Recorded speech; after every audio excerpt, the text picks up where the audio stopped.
Well, guys, looks like Michael Chandler's first bout is going to be against Dan Hooker. We're talking about that exciting matchup right now.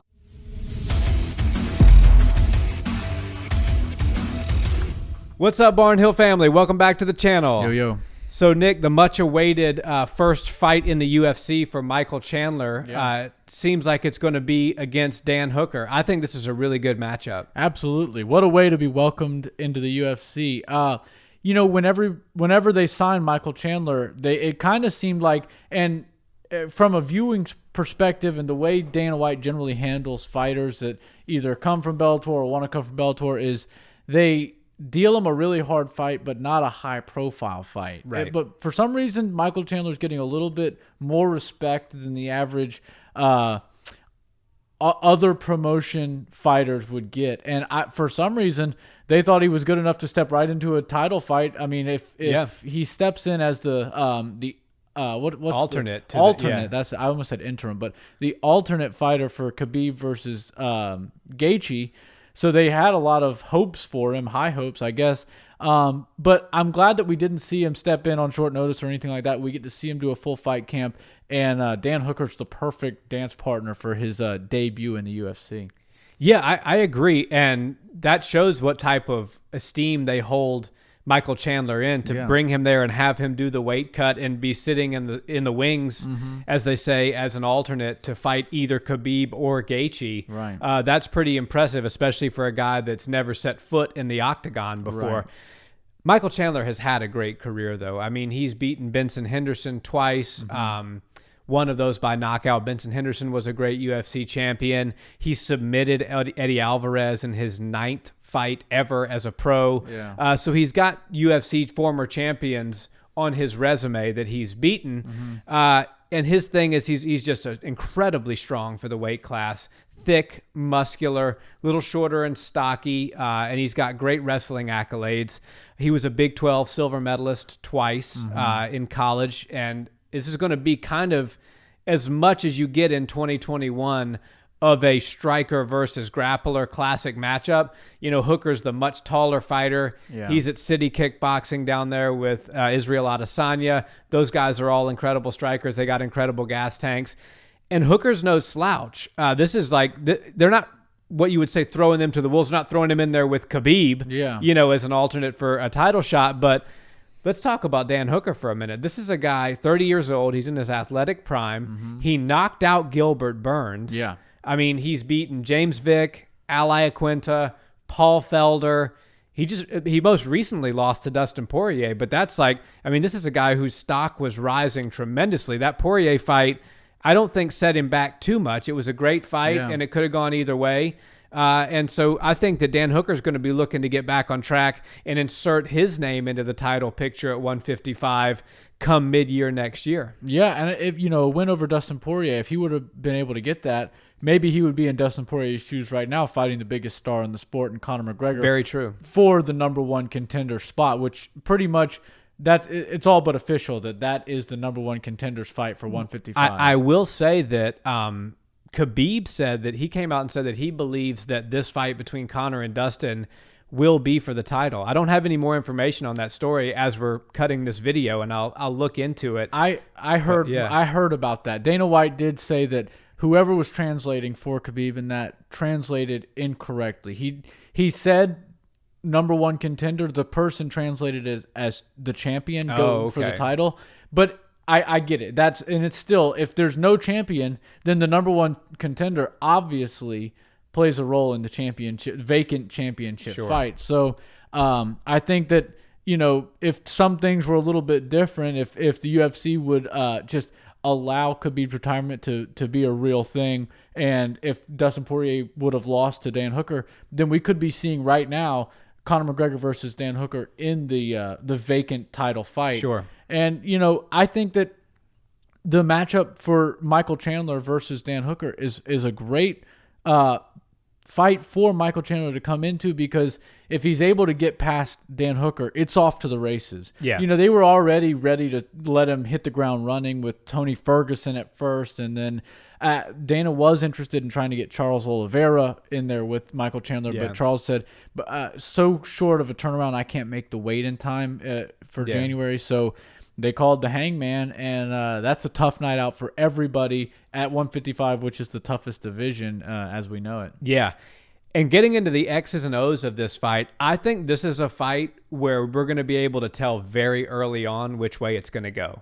Yeah. Dan Hooker, if he's able to utilize his jab and his great kicks that he has and chop the legs of Michael Chandler, especially with some really good low calf kicks that can disrupt the takedown attempts and kind of take the wind out of the sails of Chandler a little bit, then you're going to see it go Hooker's way. If you're able to see Chandler close the distance with relative ease and get his hands on him, I think he's got a major strength advantage. We know he's got a grappling advantage. Dan Hooker is only a blue belt in jiu-jitsu against a guy who submitted Eddie Alvarez and was a collegiate all-star standout wrestler. Yeah. So we know how those matchups tend to go if we get into a ground and pound situation. So I think the ability to defend the takedown against Chandler's ability to effectively work the takedown, because what we know is if the fighter that's attempting the takedown is repeatedly stuffed and they can't get it, that zaps their energy and in a lot of ways their confidence, and we see it favor the striker.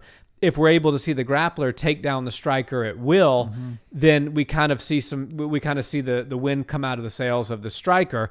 And not that Michael Chandler can't strike. Michael Chandler's got some great knockouts on his record. He knocked out Patricky Pitbull, who is a great Bellator champion as well, has been the champ in Bellator. So we do see Michael Chandler with some heavy hands, but I think largely if this stays at boxing range or even worse, kickboxing range, then it could be a long night out for Chandler. If we can get to a clinch kind of dirty boxing, takedown positioning, then I think it's going to favor Michael Chandler. Yeah, I think you're right. It makes a lot of sense that the grappler is going to try to do his thing and the striker is obviously going to try to keep it on the feet. What I will say, though, is mixed martial arts is a sport and sports are entertainment. And the UFC brought Michael Chandler over to put on exciting fights. And you have to look at somebody like Justin Gaethje.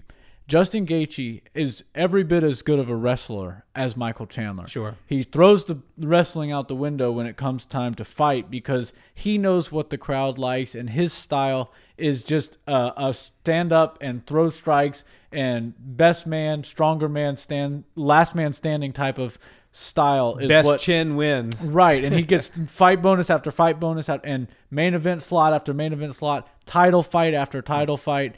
And, you know, it's not all about getting a win in your UFC debut. It's not all about unblemished record in the UFC. I believe that's very important for Michael Chandler. But if he comes in on his debut, which is highly anticipated, a lot of people want to see how he's going to fare with the elite mixed martial artists on the planet, then he's going to have to give us an entertaining fight. And to go down, if he's able to hold Dan Hooker down at will, if he goes with that game plan and tries to hold him down for 3 rounds and make it a boring fight, it's not going to look good in Dana White's eyes or the casual fan's eyes. We can appreciate how good elite level grappling is, but we also understand what the UFC wants out of their fighters, and especially fighters that they're paying a lot, which I hear Michael Chandler's got a pretty nice deal with the UFC. And the casuals, the people that watch the fights when, you know, they get with their friends, they order a pizza, gets a case of beer, and they want to watch entertaining fights. I understand when they don't want to watch two guys just grapple, and especially it's different actually. They're cool with grappling. If you see a great submission or some exchanges where people are both threatening submissions, that's cool, and casual fans are into that. But when you see somebody hold somebody down in half guard, they don't really understand what's going on. That can really work against you if you keep a fight like that and it's your debut and you're trying to gain some fans. Like I said, Justin Gaethje is a perfect example. He could probably go to hold down most everybody in the 155 division. Didn't do that. Wound up in a title fight, winning an interim title, and then fighting the GOAT and Khabib shortly after that. And he suffered some losses on his way. Yeah, no, you're absolutely right. And nothing about Michael Chandler's fighting style really lends me to believe that he's going to attempt to make it a boring fight. You know, we've seen Michael Chandler with some walk-off type of knockouts. He's got incredible power. He's one of the wrestlers that has fallen in love with his power. And I do think even if he does go with the ground game, that he's going to try to make it a bloody, devastating raining elbows, raining shots, getting and holding dominant positions type of grappling. I don't see this being a boring fight. Chandler's also 34 years old. And, you know, the question is always the same with Ben Askren when he came over. You have a great champion in another organization. A lot of people say that they can beat the best in the UFC, and then they come over and they fall flat. Michael Chandler is saying, look, I'm 34 years old. I've got a few good years left in my prime at best.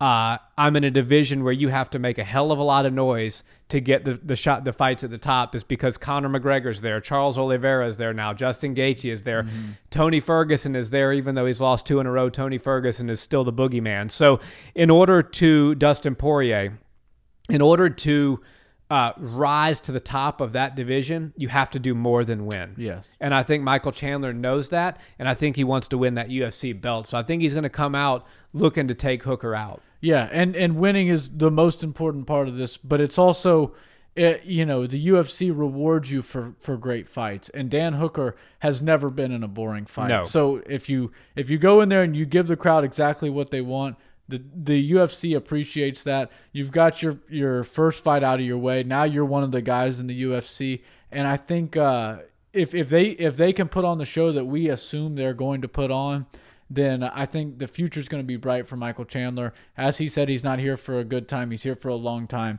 He's going to go opposite of that. Or yeah. He's here for the rap lyrics. They get me tongue tied, but he's here to just try to make as big of a mark on the sport and the UFC as he can as quickly as possible. And I'm excited for it.